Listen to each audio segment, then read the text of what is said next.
అభి అమ్మా ఒకసారి కలుద్దామా? షూర్.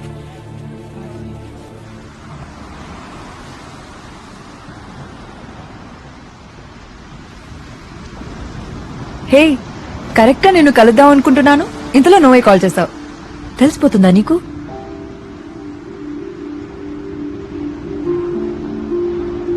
ఇంట్లో వాళ్ళు కాల్ చేశారు. కాన్సర్ట్ వీడియో చూసాం, you so proud of you మహా అన్నారు. Thank you so much Abhi. Actually ఇద్దరు వచ్చి నాకు మీ ఇష్టాన్ని చెప్పిన రోజే చెప్పేసి ఉండేదాన్ని అభి, నువ్వంటేనే ఇష్టం అని. బట్ బాసు నా ఫీలింగ్స్కి అంత రెస్పెక్ట్ ఇస్తూ నేనంటే ఇష్టం అని చెప్తుంటే వెంటనే కాదని తన్ని హర్ట్ చేయడం కరెక్ట్ కాదనిపించింది. ఇప్పుడు ఇంకా లేట్ చేసే కొద్దీ బాసు నా మీద హోప్స్ పెంచేసుకుని తర్వాత కాదంటే చాలా బాధపడతాడని ఈ కొద్ది రోజులు తన్ని దగ్గర నుంచి చూసాకే అర్థమైంది. తప్పు చేశానేమో అభి, ఆ రోజే చెప్పకుండా. నాకంటే బాగా వాసు గురించి నీకే ఎక్కువ తెలుసు. ఎలాగైనా నువ్వే మాట్లాడు. వాసు చాలా సెన్సిటివ్ మా, ఎమోషనల్ టైప్. వాడికి నాకు ఒకటే తేడా, అనుకుందేమో నిజం కాకపోతే నేను సింపుల్గా తీసుకుని మూవ్ అని అయిపోతాను, కానీ వాడు అక్కడ అయిపోతాడు. నువ్వంటే ఇష్టం నాతో చెప్పినప్పుడు వాడితో ఫేక్గా ఉండకూడదు, జెన్యున్గా ఉండాలని ఆలోచించానే తప్ప వాడు నేను ఎంత సీరియస్గా తీసుకుంటాడు నేను మాత్రం ఊహించలేకపోయాను. తప్పు చేసిన నువ్వు కాదు మా, నేను. ఎవరి వల్ల వాడి సంతోషం దూరం అయితేనే తట్టుకోలేను. అలాంటిది వాడి సంతోషం నువ్వేం తెలిసాక కూడా నేనలా కాదు మహాన వల్ల. నువ్వు అవునన్నా కాదన్నా రేపు నా ఫ్యూచర్ ఏదైనా will always be A part of my life అనుకున్నాను నేను. కానీ నువ్వు అవునంటే నీ ఫ్యూచర్ అనుకుంటున్నాడు వాడు. మహా, వాడు నన్ను నువ్వు అర్థం చేసుకున్నంతగా ఇంకెప్పుడు అర్థం చేసుకోలేరు. అంటే నీలా మన రిలేషన్షిప్ ని సింపుల్ గా తీసేసుకుని నన్ను మూవ్ అయిపో అని చెప్తున్నా, అంతేగా?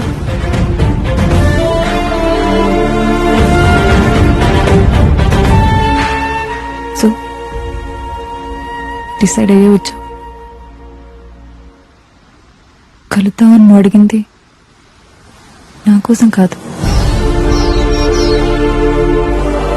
వాసు చాలా మంచోడు మా. అభి ప్లీజ్, వాసు చాలా మంచోడు, చాలా బాగా చూసుకుంటాడు. ఏ అమ్మాయికైనా వాసు లాంటి వాడిని పెళ్లి చేసుకోవడం చాలా లక్కీ. అదంతా నాకు తెలుసు. నేను తెలుసుకోవాలనుకుంటుంది అది కాదు.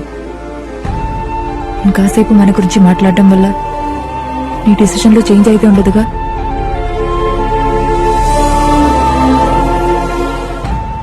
ఒక అమ్మాయి ఒకరిని లవ్ చేస్తే ఇంట్లో వాళ్ళు కాదంటే ఆర్గ్యూ చేయొచ్చు. ఇష్టపడేవాడే కాదంటుంటే ఆర్గ్యూ చేయడం ఫూలిష్నెస్ కదా. వాళ్ళకి వీళ్ళకి నచ్చినట్టు నేను ఉండడం ఏంటి? నాకు నచ్చినట్టు నన్ను ఉండమని చెప్పిన నువ్వే ఇప్పుడు నీకు నచ్చినట్టు నన్ను ఉండమంటున్నావు. బాగుంది అభి.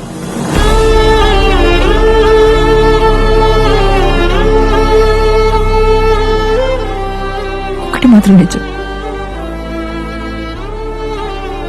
నువ్వంటే నాకెంత ఇష్టం అంటే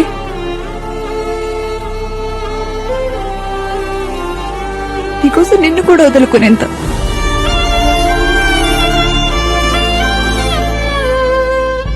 నిన్ను ప్రేమించే అమ్మాయి నీకోసం ఏడిస్తే చాలన్నావు, ఇప్పుడు మొత్తానికి ఏడిపించేశావు.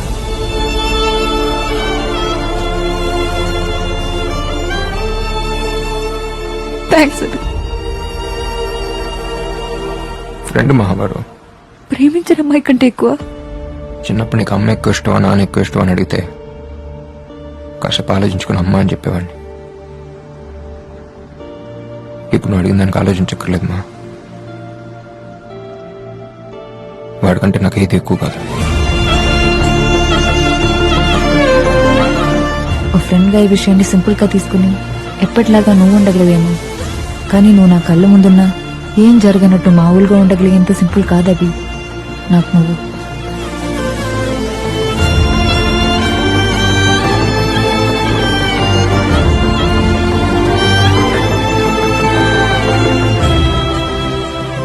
వాసు కోసం నన్ను, నేను చెప్పిన మాటను అర్థం చేసుకుని వాసుని వదిలేసి వెళ్ళిపోయాడని తెలిసింది.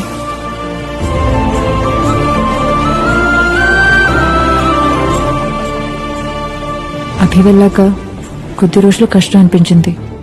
తర్వాత వాసు కేరింగ్, సిన్సియారిటీ, తను చూపించిన ప్రేమ ఆ బాధని మర్చిపోయేలా చేశాయి. ఇద్దరి ఫ్యామిలీస్ చాలా హ్యాపీ. ఇంకో నెలలో పెళ్లి.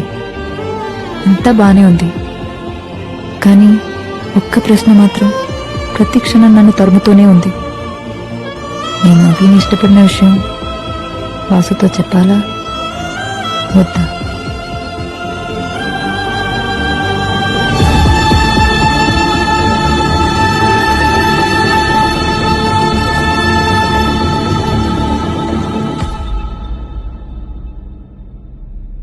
తెలిసి తెలియని వయసులో ఒక్కసారి నీ చేపట్టుకుని తీసుకెళ్ళానురా, అంతే.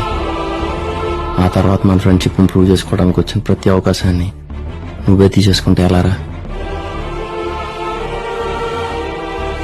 ఆల్రెడీ మహారాష్ట్ర డైరీలో చివరి 2 లైన్లుగా మిగిలిపోయాను.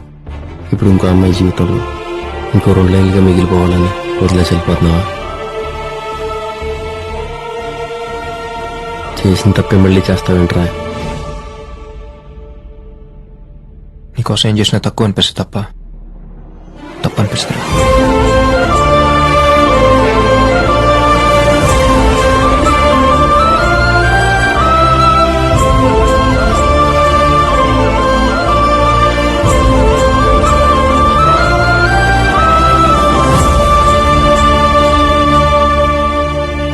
మళ్ళీ జన్మంటూ ఉంటే ఫ్రెండ్గానే పుట్టరా, సరిపోలేదు.